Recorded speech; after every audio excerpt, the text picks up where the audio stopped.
welcome back to Podcast Royal. I'm your host, Jessica, and I'm dropping in with a little surprise episode. Or maybe not so surprise if you follow us on Instagram, because we did tease this recently. But as you can tell, I am solo on the pod this week. Unfortunately, Rachel couldn't join, so we are going to do a little different format than usual.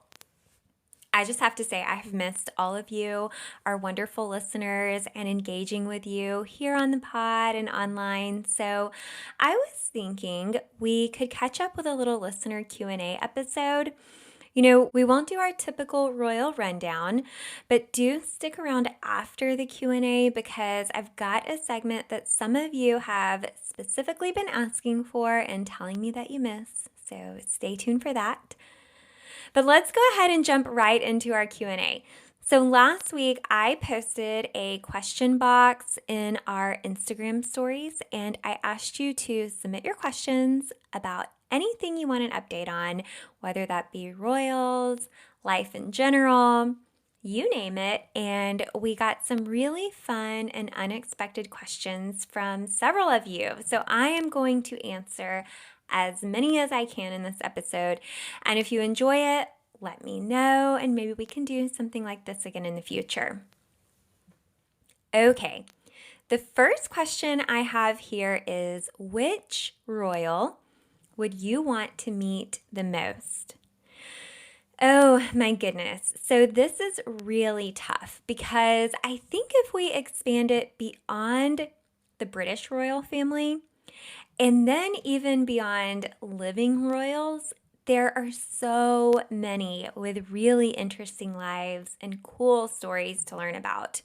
But I think if I really had to choose, my answer might be considered predictable, but I do think it's very valid. So for non-living royals, I have to go with the late Queen Elizabeth II. I know that you know I was going to say that, but she lived such a full life and in such a unique position, and she quite literally traveled the world. I mean, she visited more than 100 countries. She met all different kinds of people. And during her time as monarch, the royals still lived this life of mystique. And I think we've been hearing a lot lately about how some of that has gone away, partly in due probably to them choosing how they want to be perceived by the public, and partly due to factors that are perhaps out of their control in this kind of modern day of internet and sharing online. But in Queen Elizabeth's time, life behind the palace doors was really quite secret. And I'm sitting here thinking that might actually be my Roman Empire, if you get the reference. Sometimes I do actually just sit and wonder what a day in her life might have really been like. When she was technically off duty, I guess we could say.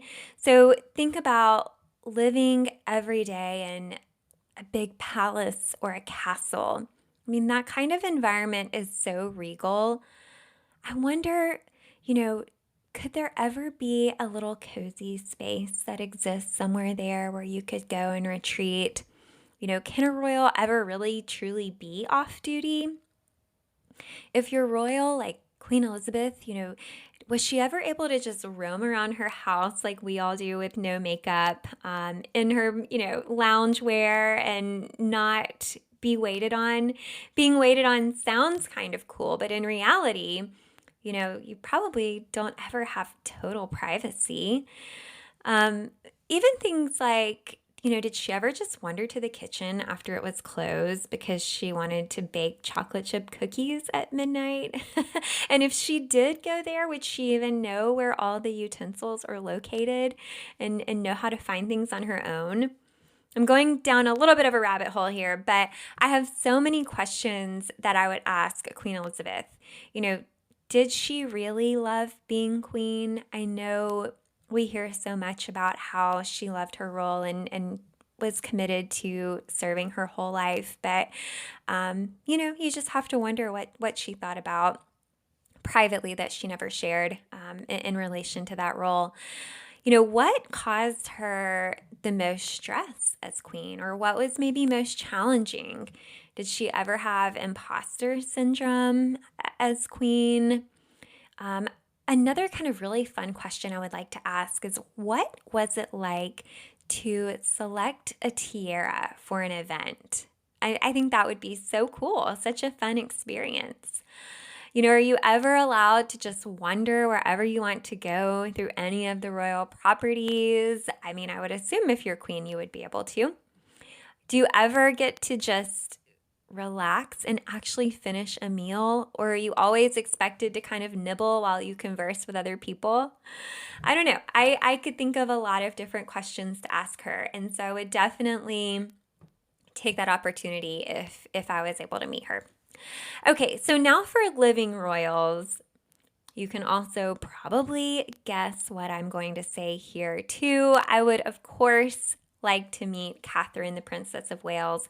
I have lots of questions for her as well. Really around the experience of growing up and then meeting Prince William and marrying into the royal family as someone who was not born royal, but then stepped into this role of the future queen of the United Kingdom.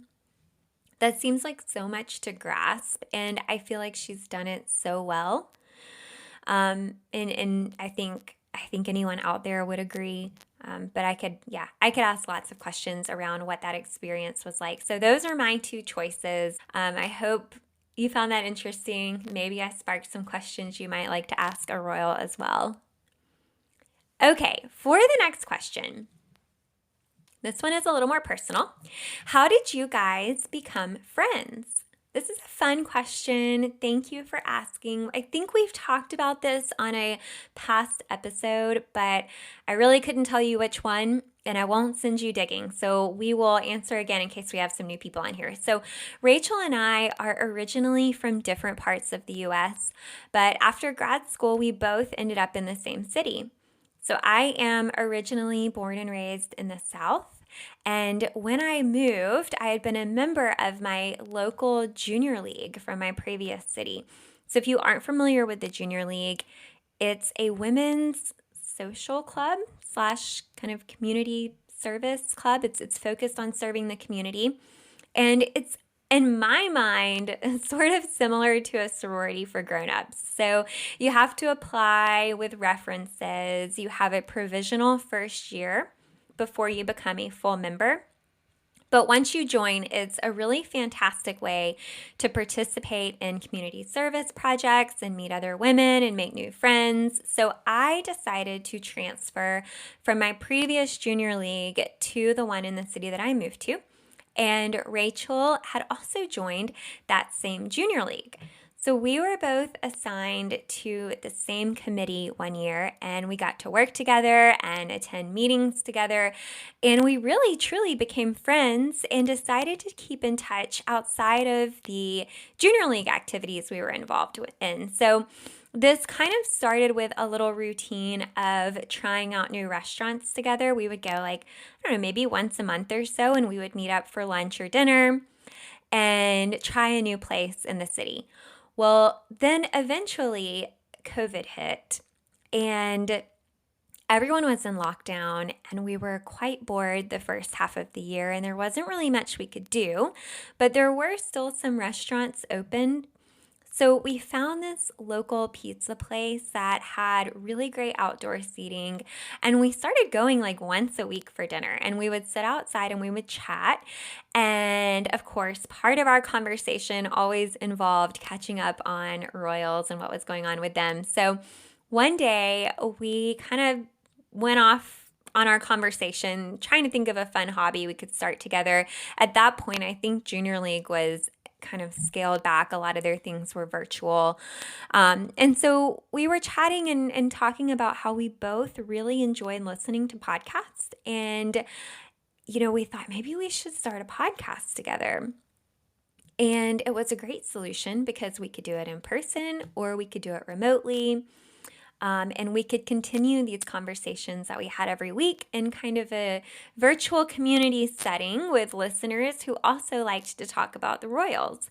And at the time, Rachel was she was writing about them in a job that she was in, and I was working in marketing, and I was really wanting to learn more about producing a podcast. And so it kind of all came together really well. And it just really kind of went off from there and kind of stuck. And we've had a ton of fun doing it. And that's the story of how we became friends and how we started Podcast Royal. So thank you so much for that question. That was fun. Okay, next question. Are any of Prince William's children left-handed like him? Ooh, this is a really interesting question. And if you aren't a really big royal fan, you may not even know that Prince William himself is left-handed, much less any of his relatives. So not only is he left-handed, but King George VI, William's great-grandfather, was also left-handed, as was Queen Victoria. Now, a fun fact, it has been reported that both Queen Victoria and King George VI were actually made to write with their right hands. I'm not really sure why, but I thought that was a really interesting tidbit of information when I read that. But I guess something changed in the last century because Prince William does use his left hand as his dominant one from what we're able to tell. And regarding his children, I actually thought about this and I realized that I was not totally sure if any of them were left-handed, so I had to do a little digging myself to look up this answer. And it does appear that there hasn't been any confirmation regarding this. So I imagine part of that is to do with their ages. You know, they're so young. We really haven't had a lot of opportunities to observe and kind of confirm, you know, which hand they prefer to write in or how they maybe gesture, use certain items. So we'll have to wait a little bit longer to really know for sure. I'm sure at some point we'll maybe have more indication of that. But I did read one article that said Prince George appears to be right-handed. And this was based on, do you remember that Christmas cooking video they did several years ago where he was stirring the Christmas pudding? And apparently he was stirring it with his right hand. So some very observant individual made that note online and reported that. But he's also been seen doing other activities using his right hand as his dominant one. So we'll stick with that for now until something changes.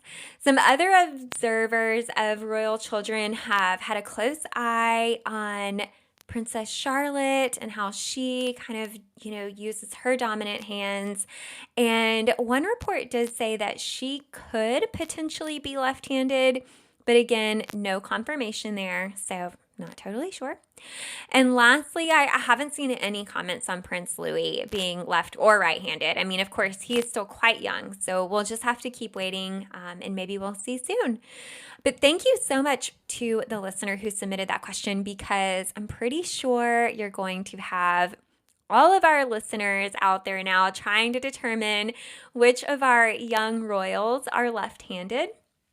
This is another fun fact while we're on the subject. So not blood related, but Sophie, the Duchess of Edinburgh, is also left-handed.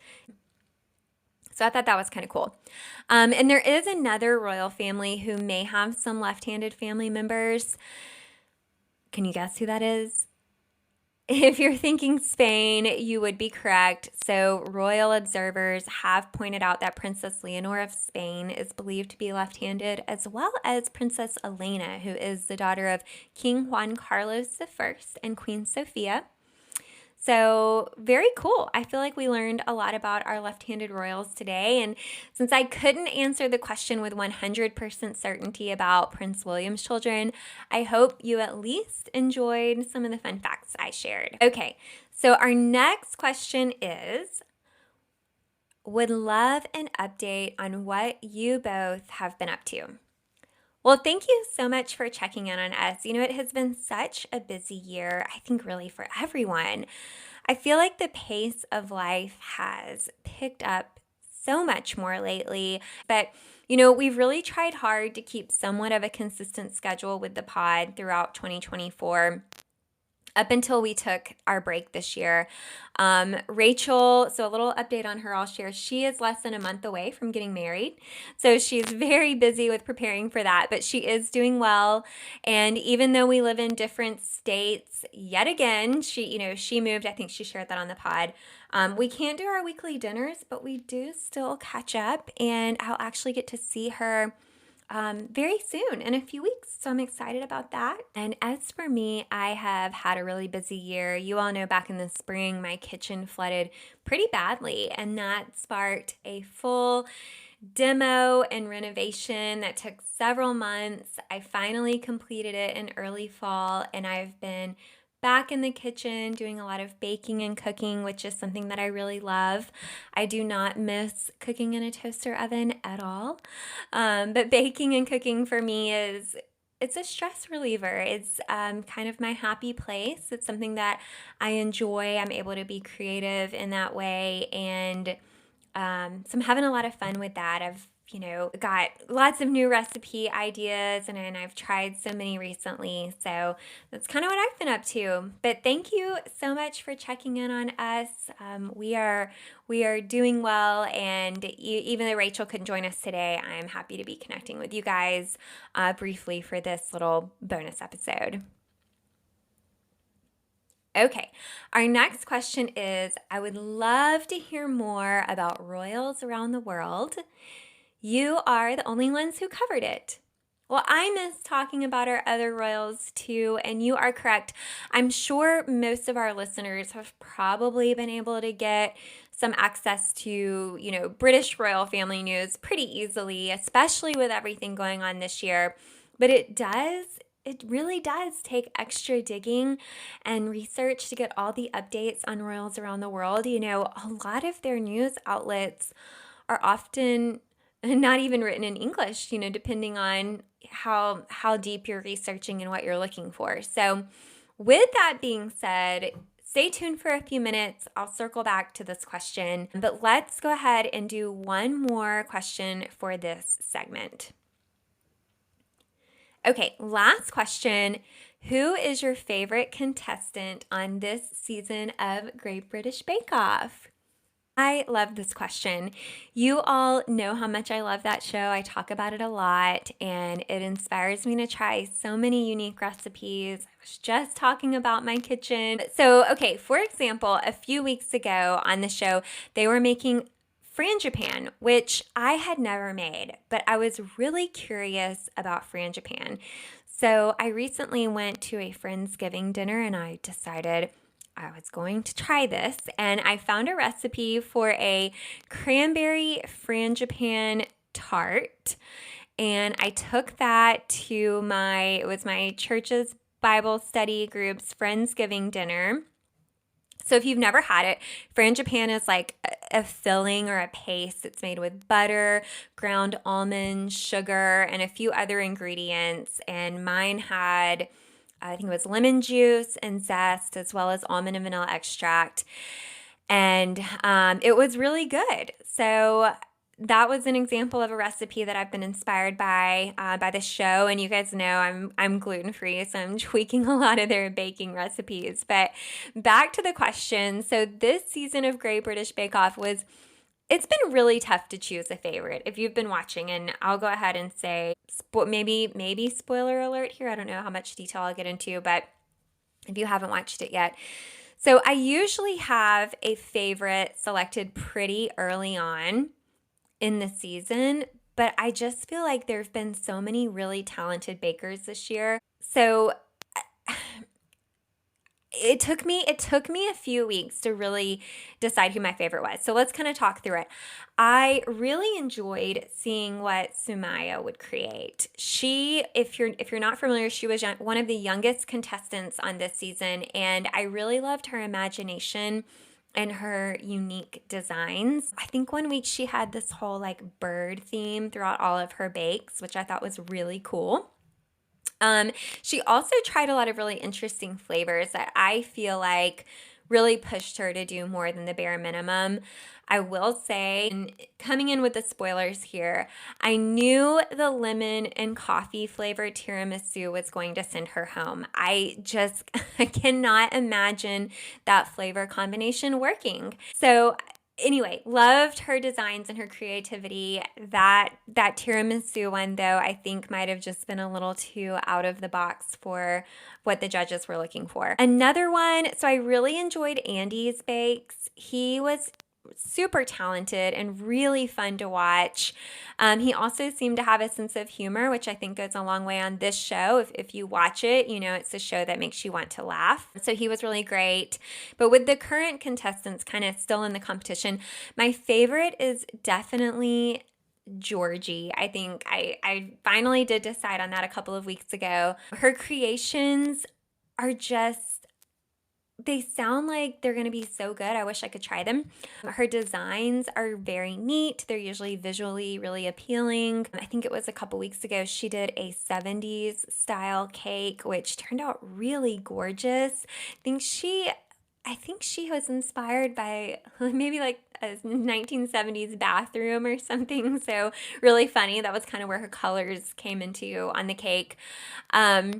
I really liked, let's see, who else? Nellie. I think, Dylan, very skilled. I will admit Dylan's flavor combinations are not always appealing to me either. Sometimes they're a little too out of the box for me. But yeah, definitely Georgie is my favorite this season. And I think I mentioned last time we were on the pod that I really want to try to make some British foods over on my Instagram account. I still am planning to do that soon, and some may be inspired by Bake Off. So if you want to follow along, you can. I'm still very inspired by the sausage roll that Maddie from a few seasons ago made. I really want to try that one. So if you want to come watch, please join me. I'm over at Turning Into Home on Instagram. Okay, that wraps up our questions for this episode. I did tell you I would circle back to the question about royals around the world. So, I thought, since one of you did ask, I figured we could do a quick recap of a few of our favorite royal families outside of the UK and what they've been up to since it has been a while. So I just picked a couple here to run through. Okay, first up, let's talk about Sweden. I want to chat about Queen Sylvia for a second. So she has been dealing with a respiratory infection, unfortunately. She had to pull out of a state visit to Singapore due to this respiratory infection. And the trip was originally scheduled to be with her husband, King Carl Gustaf, and they were supposed to go November 19th through 21st. But ultimately, she did have to let the king go on the trip alone. The Royal Palace did release a statement saying that she made the decision not to travel to avoid exposing others to any risk of illness. But I thought this story was really interesting because we know it was reported recently that Queen Camilla had been dealing with some type of chest infection, I believe they called it. So I don't know, maybe there's something going around this time of year. But sending well wishes and prayers to Queen Sylvia for a speedy full recovery. And while we're in Sweden, let's chat about Princess Madeline. So you guys remember she did finally move back to her home country of Sweden earlier this year. We talked about that here on the pod. And she's just recently made a quick little trip back to the US. So specifically, she was in New York City and she was there for the World Childhood Foundation's 25th anniversary. And she was there to present an award at the anniversary gala for the organization. You might remember Princess Madeline actually did live in New York City prior to her time in Florida. So she was in Florida most recently before moving to Sweden, but she was in New York for a little while. Hopefully she enjoyed her time back. And then also one more note on Sweden. Princess Sophia turns 40 on December 6th. So happy early birthday. She is also due with her fourth child in February. We did talk about that a few months ago as well. But she and Prince Carl Philip, they have currently 3 sons. So I think it will be really fun to see if this next one is a girl or if they'll be 4 for 4 with the boys. So we'll keep our eye out for that. But again, happy early birthday to Princess Sophia. Okay, on to Norway. I've got just a quick little update on Crown Princess Mette-Marit. You guys know that she has dealt with some health challenges over the past several years. So she's got pulmonary fibrosis, and she recently had to temporarily step back from royal duties due to some health complications. It was reported that she suffered some negative impacts from medication she was taking, and that kind of prevented her from carrying out her normal schedule of engagements. But I do have good news. So she has been slowly picking up her engagements again. She's been making some appearances, and we did very recently see her out at a concert, which I hope is a good sign that she is doing better and getting back out there. So really great news for her. And then one quick little update on Belgium. So we'll talk about Princess Elizabeth. I'm sure you guys remember we talked about her being currently enrolled as a student at Harvard University, which of course means she's living in the United States right now. And it was recently reported that she ran a half marathon in Cambridge, Massachusetts, where she was with a friend. I guess a friend was running with her. And then, of course, she had her bodyguard there on watch. But apparently, she completed the half marathon in 1 hour, 46 minutes, and 5 seconds. So great job. I am definitely not a runner, but I will say autumn in New England sounds like a pretty lovely time of year to get outside and run. Or, if you're not a runner like me, enjoy the fresh air in any way you prefer. So I really hope that she's having a great experience in the US and enjoying her time here. Harvard and New England are just really beautiful places. So that's some really fun news as well. And that is all I've got on our royals around the world. I know I'm not reporting on everything going on right now. I just wanted to do a couple of little stories that popped up recently to share with you guys. And this has been really fun. I've had a great time answering your questions and catching up on a little bit of news with you all. So I hope you have a wonderful holiday season. Have a very Merry Christmas if we are not on before then. And thank you so much for joining me on this little special episode of Podcast Royal. Bye.